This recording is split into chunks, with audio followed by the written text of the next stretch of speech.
Wait, you said you went to a Deadpool marathon? Yes. Part 1 and part 2. So like you watched them in a row. Because I'm like, Yeah. is there something I'm missing about like a marathon? I'm thinking like there are tons of Deadpool things that I'm missing. And all I know And that's is how they call it. Okay. That's how they call it in the cinema in Poland. I don't know, just marathon. Gotcha. Okay. All right. I mean, it technically is. If there are only 2 and you watch them in a row, it's a marathon. But I just wanted to make sure I wasn't missing something. No, there is no Deadpool 3 yet. Okay.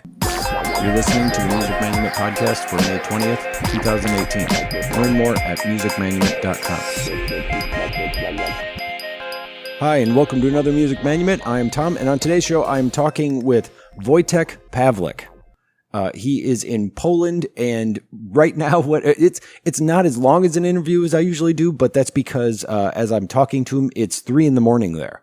So for him to meet with me at the time that we had, it was very late. But it's not like I kept him up. He had just got home from as you heard, a Deadpool marathon. So here is my interview with Creative Commons artist Wojtek Pawlik, starting right now. Could you pronounce your name for me, please? Because I really don't want to say it wrong because I feel like I would feel horrible if I said your name wrong. Give it a try. You want me to try? Give it a try. Okay. Yeah, come on. I'm going to say Wojtek Pawlik. Yeah. Yes. Okay. Because normally when I think that, it's like, that's nowhere, it doesn't sound, or it's not pronounced like it sounds. But I mean, this is, I did it specifically for people like you. Okay. It's a translation with a different spelling. My original spelling is totally different. See, there you go. See, that's why I was like, this is too good to be true that it's that easy. But you're saying you made it easy for me. Okay. Yeah. Actually, I appreciate for that. Many people. That's really Sure. cool. And so where are you located at right now? Poland, South Poland, Okay. close to Czech Republic. Okay. I think I know where that is. I can kind of picture it in my head, but I'm not really a geography guy. Central Europe. There you go. Yeah. So you release a lot of stuff, and so you're here to talk about that now specifically. You're one of the. I mean, we have people on here because of Creative Commons music, but your stuff is very much like in the forefront. Like you are very much saying this is under Creative Commons. It's even on your album images, right in the bottom of them, and all that kind of stuff. So how did you get started in making music for Creative Commons? I just found that there is something like that, and I just used it.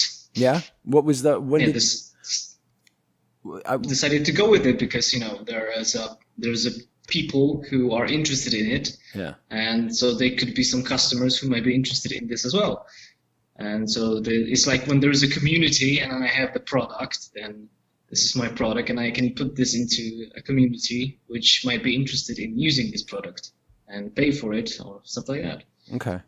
And what's your musical background? How did you get your beginnings in music? Like, what would you say started it for you? My grandfather was a musician. Really? Yeah, and he was one of those musicians back then in Poland, when Poland was in the communistic system. Okay. It was very hard for artists to do anything, and so he was a tragic musician. Okay. And I decided to go with it because I have that in me, and also it helped me to release my emotions. I couldn't talk much; I was very closed. And also I decided that I want to create a place for people like my grandfather. Okay. That was like inspiration first, and then I went to college in England. And you did to get some stuff learned about more. I think first why I went to college was to learn how to make loops and beats. Okay. I didn't know how to make percussion instruments and tracks with the percussion and drums. That was the first thing to go for it, and then I learned more.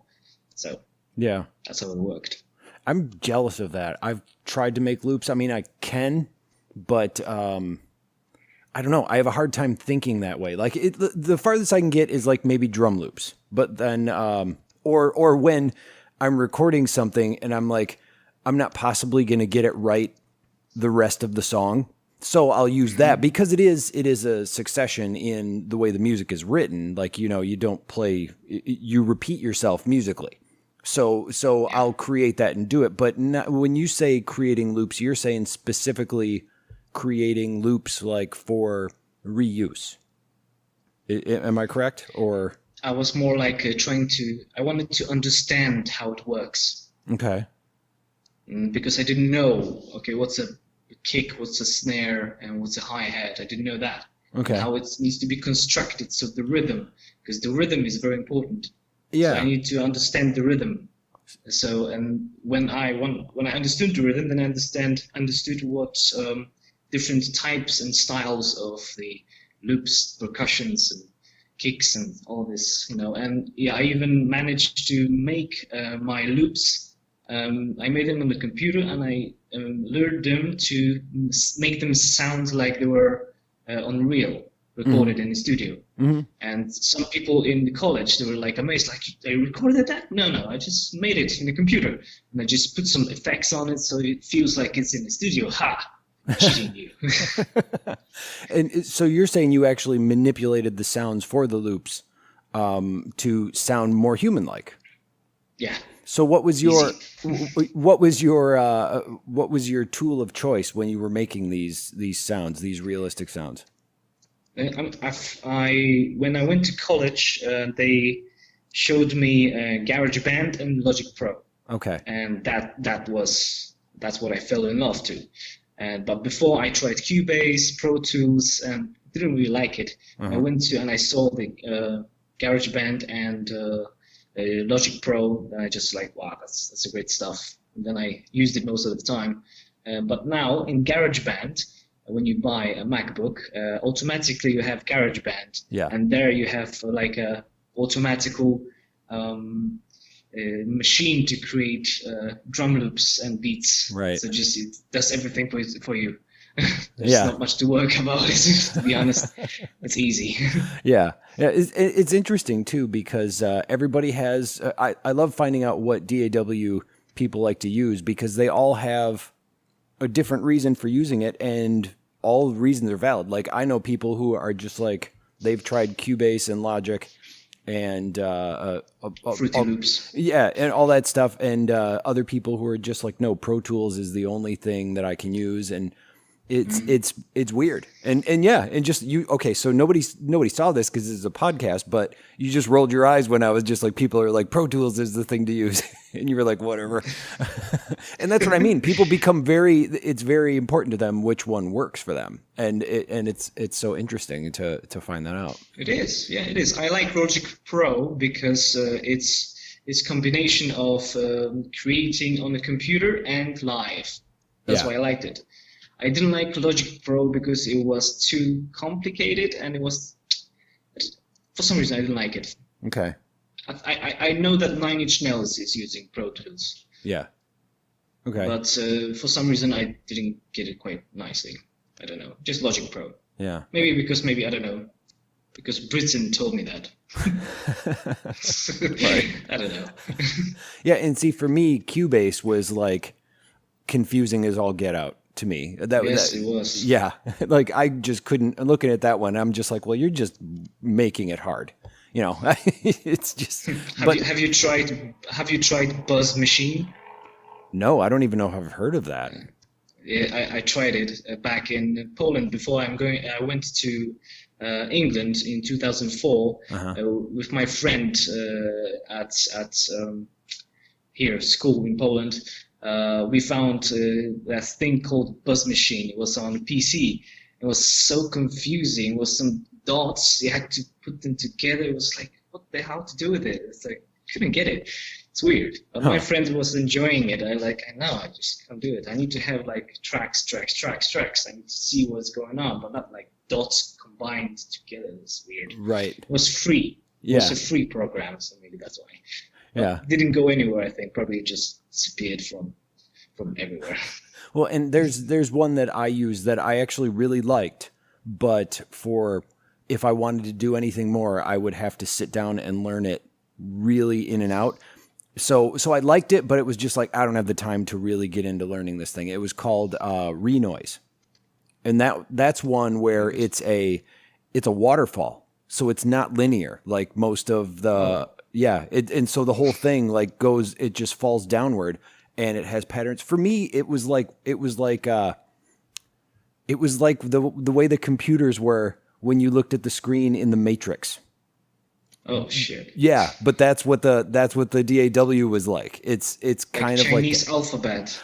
not necessarily, just the way that how it all kind of trickled down. So in that manner, that's the best way I can describe it. So like the notes and everything, they're lined up in a row. They got their own like little tracks that they go on, but they go downwards. And that's how Japanese writing is going. Right. They don't really write like that. They write like that. Yeah, and you're just watching it spin by in time, and it was really cool. But it took me like twice as long to create something on it. But it also had really cool tricks. I don't know. But yeah. So anyway, I just wanted to add that. It's not important. I'll add one. The first program I used was Magic's Music Maker. Oh yeah, I remember that. I still have some tracks somewhere there that I made with Magic's Music Maker. Yeah. It was pretty good because it had tracks like Logic Pro. It was really easy to use, but some people Magic Music Maker is shit. I said, no, I like it. Right. Like it came with the computer, right? It was on like Windows. It was on the PC. Yeah, it was on Windows computers. Yeah. That's right. I had a big box. I got it on Christmas. Nice. Yeah, it was good. Oh wow! I think I had I was 14. I think 14. Okay, all right. Long time ago. So what's your instrument of choice? What's your do you just create specifically on the computer, or do you actually create and do you create music in real life? I guess is a weird way to say that. Yeah. Okay. So what instruments do you play? I think I can consider myself a multi-instrumentalist. Okay. Because I can play anything, but mostly keyboards, guitars, bass guitar, electric guitar. Sometimes I played acoustic guitar, and I even tried to learn violin, but I decided that it's better to use it to compose violin on the computer. Yeah, yeah. There's a reason why it sounds so real, is because it's like, yeah, use this. Unless you can get hold of a real violin player. It's harder to learn on the violin than compose it on the computer. Yeah, exactly. Oh man. So you do play all the stuff yourself on the albums? Yeah. Okay. And now you have your albums are organized by different, I want to say, all right. So are you specifically creating these for use in games? It looks like that's definitely a targeted method of promoting it. And that was my first idea, to do it for computer games, but then it went a different way. But what went different about it? People used it for different things. Okay. All right. So people decided. Okay. So you're saying the music that you created for games, you created it for the games, but then other people would go, well, I'm going to use it for this. Yeah. Videos mostly. All right. Yeah. And background music for videos. I mean, definitely. Which is interesting now that streaming games are a big thing. Like, I want to say, or at least maybe I'm just more used to seeing it now, but in the past couple of years, like the fact that people will record themselves playing games, when they do the rebroadcast of it, they always want to chop it up for parts and put music into it. Have you been noticing a little bit more of that since then? I mean, I'm watching those kind of stuff because I don't have hardware and time to play games, so I'm just watching other people play games. I never thought of it that way. I was always confused about why do people watch it? And that's true. You're like, oh, I don't have the game, cool, but I like it. Okay. I never thought of that. Actually makes perfect sense. That's one of the things that always baffled me. And I get it. I mean, if you could watch something like right now, my wife on TV has a cooking show. She's not actively cooking. Or you watch like a house improvement show. You're not actively improving your house. You're watching it because it's interesting. Sorry, I'm just having a nice little realization about game streaming right now. And that's the one thing that is cool about it is the fact that people do sit there and watch it. Like, everybody's like, oh, we want to stream our stuff all these places and nobody watches it, or people only spend a second on social media and your post is gone. On like gaming platforms, people sit there for a very long time because they're specifically going to sit down and watch it. Do you do that at all? Do you do the streaming? Like, do you stream making music? I tried, but I had few shots at it, and I think the files are just there on my hard drive somewhere. Okay. I can't get to, there's something kind of like a barrier that enables me to do it, to post it on YouTube. Right. And I would never do stream because I don't have that fast internet. Okay. And I don't have, I'm not into like streaming, videoing. I can create videos to promote my music, but I created so much music. It's like, I need to stream it now. It's like, another job. Give me a break. Yeah. It's too complicated. So what would you say the style of your music is? That's a good question. I have many styles. Yeah, that's kind of why I'm asking, because I know that you have a method for creating it, but it's not necessarily like this is the type of music I play. So how would you describe the way you do things to people? Like if they found out that you're like, oh, I released music for reuse online, and they'd go, what kind of stuff is it? What would you say? I would say I create many kinds of music because I'm interested in many kinds of music, and I like to get myself more interested because I'm getting bored quickly, and so and because I'm also like, I'm not that kind of a guy who just watches drama movies. I like action movies, science fiction movies, fantasy movies. Yeah, and that's where I get my inspirations from. And I played many computer games, so RPGs. Science fiction shooters, FPS. I played many games as well, so I got that inspirations from there, and I just put them all in there, and just I gave it to in sort of ways to put them in the sort of specific places so people will find it and use it whatever they wanted to use it for. And I watched and I see where they use it, and like, okay, I'll name it this like that, and I'll name it this like that as well. I'll promote it this way. And this is the whole thing about capitalism, isn't it? Yeah, that's how it works.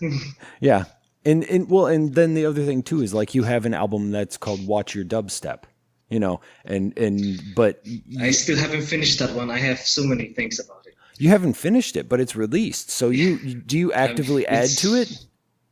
And I haven't added to it. Okay. Recently, I still have few things to publish. But that's what I'm asking is like, okay, so I'm looking at the album Watch Your Dubstep right now, but you're saying it's not finished. So why did you put out what you did have? Because I put it there. Okay. Because it was kind of like, yeah, okay, let's put it there and see what's gonna happen. Even though you're still working on it, so you just kind of released it as is. Yeah, to see what's going to be the public reaction. Yeah. No, I'm asking this because I get that. I like that. I think of the internet as like, so many people are like, well, it's like, what are you working on? Oh, we're working on our album. Can I listen to it? Oh, it's not done yet. That makes no sense to me. That's I don't get that. Like, I'm just like, put it out. And then it's like, well, we're kind of still working on it. Then so many times. Then change it. Put out another one. It's the internet. It's not. You're not because they're artists and stuff like that. Well, and the fact to be perfect, you can go back and change it. Like, think of this theory. No, they will cry about it. But think of it this way: if you're an artist, a musician, and you make an album, when you perform live, how many bands have you seen where you're like, oh, they're not performing it like on the album? They enjoy doing that sometimes, or when they perform, it's not going to sound like the album live, unless of course they're just playing along to a backtrack. It's different. So why is that okay? But it's like, oh, if we change anything about what was released online, that's not okay. So it has to be perfect before we put it out. They take it too seriously. Yeah, I agree. I totally agree. I don't take seriously about music. Like, okay, I've got it. It's not perfect, but I've got it, and I release it. And next thing I'll see, oh shit, the mastering is so bad. Yeah. People like it though. So okay, maybe in the future I'll remaster it and sell it again, Yeah. higher price, and say remastered version. Mm-hmm. And that's another product to sell. Exactly. Yeah. And they don't do it. What about bands how are people not understanding that bands used to put out live albums? The live albums were basically the exact same album you just bought a year ago, but a live version because they didn't have an album to put out. But people would go buy it and it's like, you have those songs, but it's the live version. Yeah, that's true. It's, and not to, I hate the fact that I'm going to be referencing Kanye. But that's what he used to do. He would put stuff out on SoundCloud and then delete it and then put out another version because because it's the internet, because it doesn't technically exist. Then there will be some people who found it and downloaded it, and then the legend will be created. And that's what's there beautiful. There was that song he posted before the new version, and only few have the copy. And you've just created that legend. That's what I'm saying is like, that's a beautiful thing. Even if it was horrible. I mean, and then he went around and he just released something that was like where he just goes like scoop the poop or something like that, or some weird ass thing that makes no sense whatsoever. And it's like he just released it. Anyway, I'm sorry. It's nice to talk to a person that like totally is like on the same board. It's like, whatever, just I released it, even though I'm not done. Yeah. That's awesome. I think the same way, and it's refreshing to talk to somebody we're literally arguing the same point to each other. So you meet a lot of people who are on a different level of understanding what to release. Yeah, just who don't get that concept and go, I couldn't do that. And it's like, why not? Who cares? Trying to be too perfect. Yeah. And I mean, to a point, I get that. It's good to be impressed, but it's also like make things. And it's also like, it's the whole concept of mixtapes. People would release mixtapes for exposure and then go in and record the actual thing. Anyway. Demo versions as well. Yeah. Yes. Exactly. Yeah. Like when we used to record crap on a 4-track before we did have these computers with multi-tracking and the ability to make perfect recordings. Yeah. Like, have you heard the, do you know Marilyn Manson and the previous version of his album Antichrist Superstar? I don't know. Previous version. I don't know about the previous version. No. Yes, I heard about it. It was so weird. Really? So the new one was the official version was much better, but the previous version, the demo version, I think it was without the Trent Reznor's production. Okay. On it, and it was so much different. But they released it somewhere, and some people got it. Huh. It wasn't official, but so, and Marilyn Manson, he's a good businessman. Yeah. He knows how to make money. Yeah. So he can put any crap over there, and people won't even see that there are mistakes. Yes. That's how it is. Yeah. That's another thing. People who create music, because they know so much of all the details they created, and so they take it too seriously, and they forget that people who will hear it, they won't hear the same details they created because they didn't do it. And that's what I think. That's what artists they are kind of like stuck with this mind, like, oh, I know all the details and I know all the mistakes. Yes. And then I wake up in the morning, oh, there was a mistake over there. I cannot release it. People won't see it. Yeah. Yeah. People won't notice. Exactly. Unless you point it out to them. The imperfections are, in general, people listen to it as a whole. They don't listen to it line by line. Yeah. And the other thing too, that's interesting with the fact that you're specifically creating this for people to use in things, which again is another brilliant thing. It's like, you're getting it in videos. That's the exposure. Like you being in the background is exposure, because people will be watching something and go, where did you get that music from? And when people find it, people go through, they don't just go, oh, I'm going to sit here for hours and find the perfect thing. They listen to a couple of seconds and go, is that the mood I want? No. Next one. Is that the mood I want? No. Next one. So even that perfection, it's like you're really only getting a couple of seconds for your song for people to decide whether or not they're going to use it. So the fact that you're putting out that much makes even more sense, True. But yeah, okay. That was, I just basically, I'm like, I'm going to answer your concept for you. Another thing that I think on your YouTube channel that is not even music related, but it's brilliant, and I wish it had more views. Really? Yes. How to deal with copyright music claims when using Creative Commons music. So yeah, I did that one. Yeah, you have. So I watched it, and I've dealt with this so many times over the years, and people who will just all of a sudden freak out because they got a claim for something of mine that they used. And it's because of distribution. It has nothing to do with you sitting here and going, searching YouTube and like going, no, somebody's using my music. And they'll be like, but it's Creative Commons. It's like, I'm not there. I'm not doing this all day. It's automated. And the fact that you go, you just dispute it. Here's how you dispute it. And you do a walkthrough, and it's very simple. And it's like, yes. And then they'll get an alert and they'll go, oh, okay. And that's it. That's all it is. I've had so many people angrily respond to me about the fact that they got a copyright claim trying to use our stuff. And it's like, just dispute it. But I think it's because of Hollywood. Maybe. Yeah, because Hollywood has been banning videos and deleting videos because they used some part of their content, and the people now freaking out like, oh my god, I'm going to use his music and I've got a claim, which means probably I'm going to have my channel banned, and this is the whole YouTube career is just going down. Yeah. And the truth, I got one comment recently about that. They used some part of my music in some part of their video, and they're freaking out, and they put a comment on there, please can you remove the claim, because this music for us is this video for us is very important. And it's like, and I just told them, you can still use the music in video, and just some ads will pop up and you support me, and then I will support you by promoting this video, and we'll support each other. There we go. That's how it works. Yeah. Video is still okay. You can still make money of it, probably. Mm-hmm. And they're just freaking out because of Hollywood. So do you release under different Creative Commons licenses, or do you go strictly by the just attribution? The videos on YouTube with my music are non-commercial. But to get a commercial license, they need to buy on Bandcamp. Oh. On SoundCloud, I provide with non-commercial license. Okay. Actually, that's a new method. I've never heard. Okay, so you're saying... Really? Oh, okay.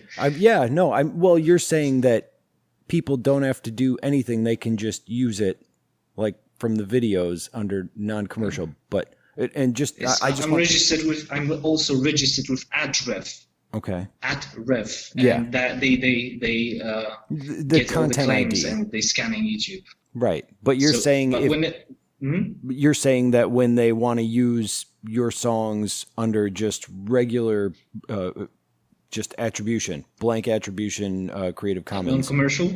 Yeah. No, when they don't want to use non-commercial, you're saying that they have to buy it from Bandcamp to use it. That's the only place at the moment I have. Okay. I also promote my music on royalty-free websites. Okay. It's kind of like Creative Commons, but with royalty-free websites. And the thing about when people buy from Bandcamp under commercial use, the songs over there, they I'm trying to make them realize they need to contact me, or they need to create a dispute that I have a license, because there is an option that I have bought a license to use this. And most people, they don't complain. Mm-hmm. They understand. Those people who buy under those rights, commercial license, they understand it and they don't complain about it. Okay. That's why I also created videos. Maybe they also watch the videos, and maybe they just don't contact me about it. Yeah. But there's also an option, like if you buy it and you have problems with the claim, just give me a link and I'll register this video to remove the claim. But mostly people just they just do it, and they didn't complain about it. They kind of understand it. Okay. And when you remove the claim, so you're saying you're able to do it personally? Because I go through a distribution channel, and it's actually kind of difficult because I have to contact them. You have direct access to remove the claim, and is that through AdRev? Yes. I didn't know that they did that. That's interesting. They're awesome. I like them. Huh. Many people complain about them. I have no idea why. Well, just in general, happy. because going back to the fact that they go around and make claims, that's why they're. It's Maybe, like yeah, because most of the complaints coming from teenagers. That's true. but I just didn't know that they gave you that access, because what I'll have to do is I have course. to email my distributor and go, can you whitelist this song for use? And That's a lot of work. it is a lot of work. And interesting. Okay. I was lucky to find it. Yeah. Well, and I knew of it. I've just never. I was already doing that when I found it, so I wasn't sure what they did or what they offered or if I should switch. Do you? So, what kind of or how many videos would you say that your stuff is being used in? Have you found anything really interesting? Yeah. Yeah. Flat Earth videos. Oh, really? Yeah, and yeah, Wow. some gaming videos as well. Scientific videos, and some horror videos. Cool. Lots of them. Yeah. But recently, Flat Earth, for some reason. That's interesting. I wonder what prompted that they found your stuff and were like, all right, this is for our Flat Earth video. I made one video that is very popular, and on a different channel. Oh, okay. You can find it. It's called Real Public. All right. Yeah, it's a different channel, and I also promote other musicians there. Yeah, there's like I create videos specifically for keywords Okay. and for political, actual and current political situations and stuff like that. Wow. All right. All right. That's kind of cool to know. Propaganda style. All right. And do you play out at all? Do you play live, or do you just kind of create music and release I it? don't play live. I'm not performing. I'm just a composer. Okay. Producer. I also produce and I release other musicians. Now I'm actually currently helping other musicians more. I don't create music anymore. I have created so many tracks and so much music, so I'm just kind of like retired from it and now helping and sharing my knowledge. Huh. Well, that's pretty cool. All right. Yeah. And then, so the track that we were going to play today to close out the show is "Into the Highway" off of Stylo. Oh yeah, that rock one. Yeah. Yeah. And did you want to tell us a little bit about that before we listen to it? Yeah, I played guitars there. That's my favorite solo I did there. And I played bass guitar, recorded guitar, bass guitar as well on it. And I did it with GarageBand. You did the whole thing with GarageBand. GarageBand, yeah. Yeah. Oh, wow. And the drum kit part is made in GarageBand, where they have now new system. They just the drum kit just creates it by its own. You just need to put some like how many kicks per minute or stuff like that, and which instruments will be played, and the drum kit just creates it on itself. So you don't need to do much about the rhythm. You just need to play Nice. the guitars. Yeah, it's pretty cool. Oh, wow. Okay. That's really cool. This has been another Music Manumit podcast at musicmanumit.com.